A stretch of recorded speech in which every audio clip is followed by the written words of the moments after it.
Hey guys, so looking at the Russian ruble um, on this weekly chart. So what we want to do is we want to look and I want to show you something. I want to prove that any country's currency, as soon as it launches, it devalues. It's like a car. As soon as you drive it off the lot, it loses value. As soon as a currency is launched, it loses value. But yet we told our entire lives for the almighty dollar. Doesn't matter the country, right?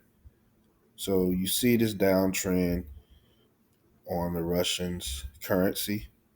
So it's down. But let's look at everyone else's. So let's do the dollar index.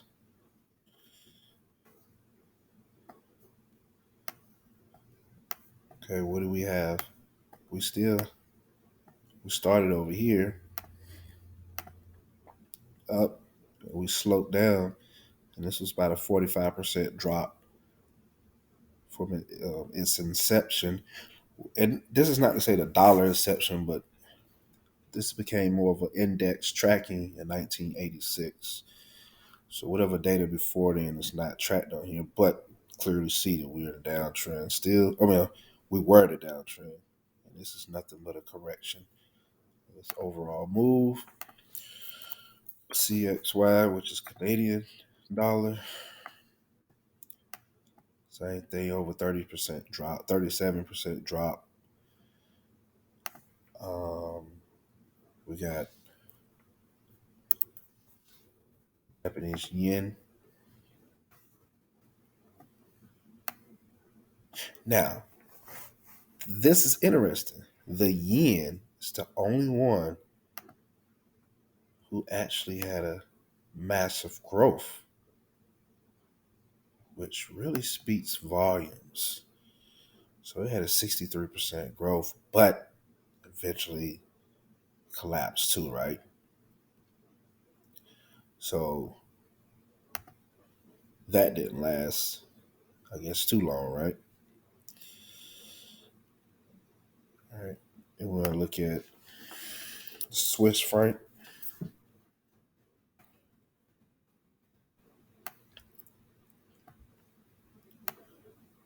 Okay, Swiss. So these two currencies are strong. Okay. So we had a nice move up, 75%. All right, so now, got this typical drop correction. So these are, if you think about it, why haven't we been holding the Swiss franc and the Japanese yen? They have done well, from these exception to the upside. It's pretty decent. Let's do the euro.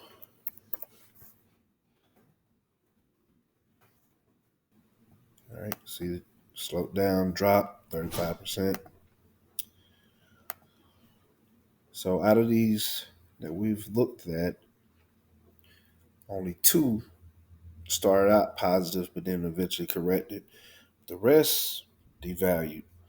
So if you definitely look at the dollar index, as strong as the dollar is around the world, you would expect that we would be a continuous uptrend.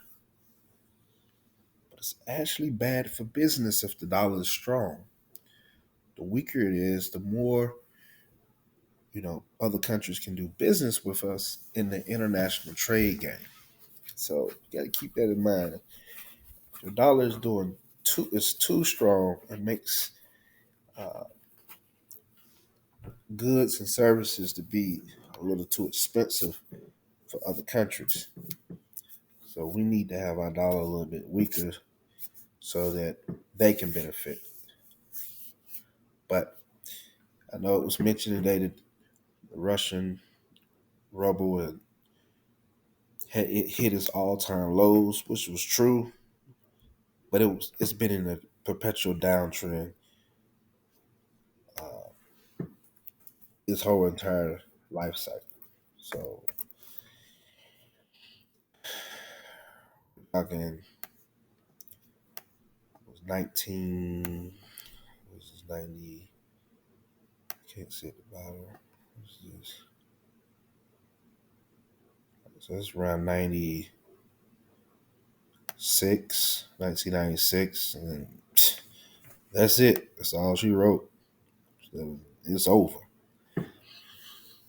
So I hope this video just shed a little bit of light about stop